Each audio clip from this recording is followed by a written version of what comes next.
Thomas often grumbled because he was not allowed to pull passenger trains. The other engines laughed. "You're too impatient," they said. "You'd be sure to leave something behind." "Rubbish," said Thomas crossly. "You just wait. I'll show you." One night he and Henry were alone.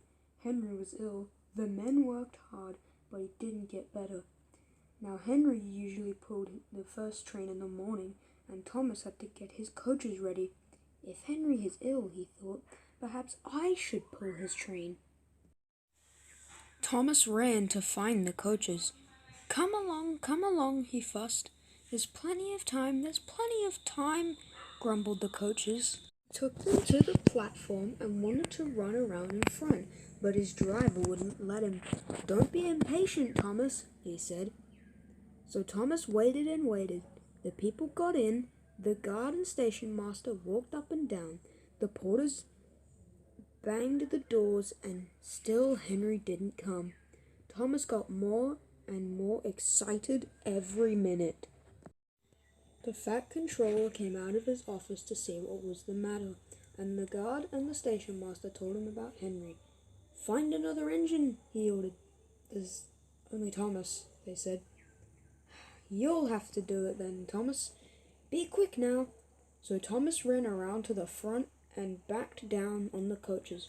"Ready to start." "Don't be impatient," said his driver. "Wait till everything is ready." But Thomas was too excited to listen to a word he said. What happened then? No one knows. Perhaps they forgot to couple Thomas to the train. Perhaps Thomas was too impatient to wait till they were ready. Or perhaps his driver pulled the lever by mistake. Anyhow, Thomas started.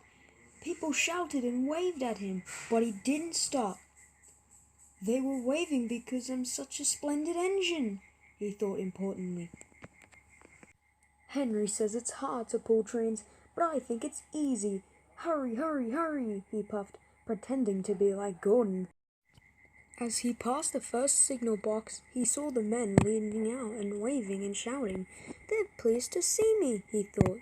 "They've never seen me pull a train before. It's nice of them to wave," and he whistled, "Peep, peep, thank you," and he hurried on. But he came to a signal at danger. "Bother," he thought, "I must stop. And I was going so nicely too. What a nuisance signals are." And he blew an angry peep, peep on his whistle. One of the signalmen ran up. "Hello, Thomas," he said. "What are you doing here?" "I'm pulling a train," said Thomas proudly. "Can't you see?" "Where are your coaches then?" Thomas looked back. "Why, bless me," he said, "if we haven't left them behind." "Yes," the signalman said.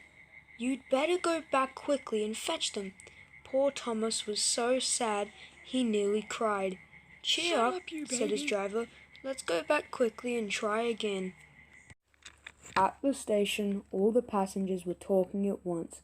They were telling the fat controller, the station master, and the guard what a bad railway it was. But when Thomas came back and they saw how sad he was, they couldn't be cross. So they coupled him to the train, and this time he really pulled it. But for a long time afterwards, the engines laughed at Thomas and said, "Look, there's Thomas, who wanted to pull a train but forgot about the coaches."